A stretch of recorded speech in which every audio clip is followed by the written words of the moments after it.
Well,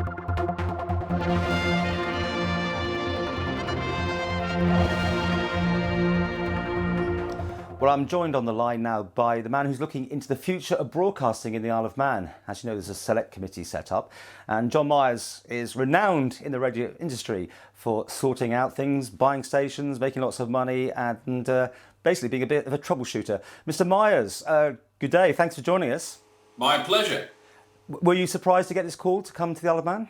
I was actually. I used to be a listener to the Isle of Man and to Manx Radio when I was in Cumbria, and if the conditions were right, you could actually hear it, come over. So that was about 30 years ago, and here I am now in 2013, getting a call from Tynwald to say, listen, would I come over? And all they want, to be honest, is just my view of how the station is run, how it's operating, and I guess in a way how they can look at it value for money.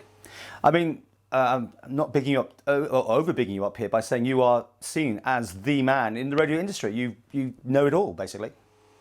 Well, I did the Myres report for the UK government in 2009, which looked at the future of local radio as the whole world went digital. And then I did the review of BBC Radio 1, Radio 2, 1 Extra and 6 Music.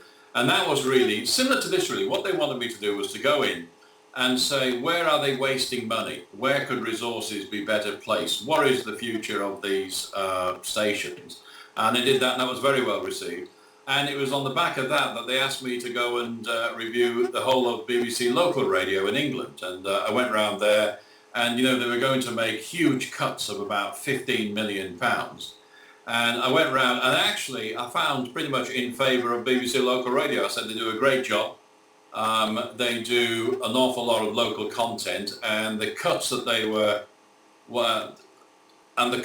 actually wanting to make, I thought was too drastic. So it's not a case that I'll be going into places and saying just cut. I do think though I'll look at the service, look at how much money they have in their budget to provide that service, and come up with some ideas as perhaps how they could do it better.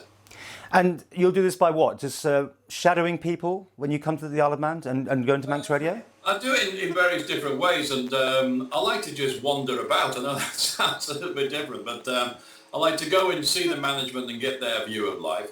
And then I like to just sit with the staff and see how they do things and, what resources they have and how they cover local news. But first, of course, I go to Tynwald and they give me the brief.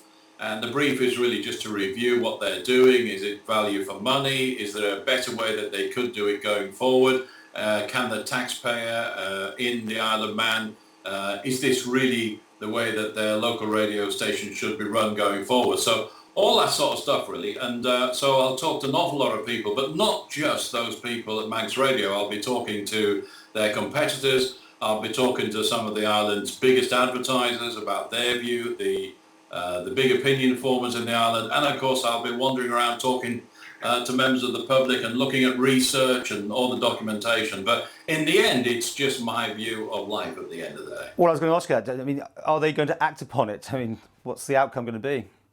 Well, it's an interesting question because my view is that it's just to form an opinion and provide that and report back to Tynwald and just say to them, listen, I think the station is run like this. I think it could be run like that. I think there are areas for improvement. There usually are, but is it a professional organisation? Are they delivering value for money? And most importantly, are they delivering enough content in return for the contribution of the funds that they're getting from Tynwald?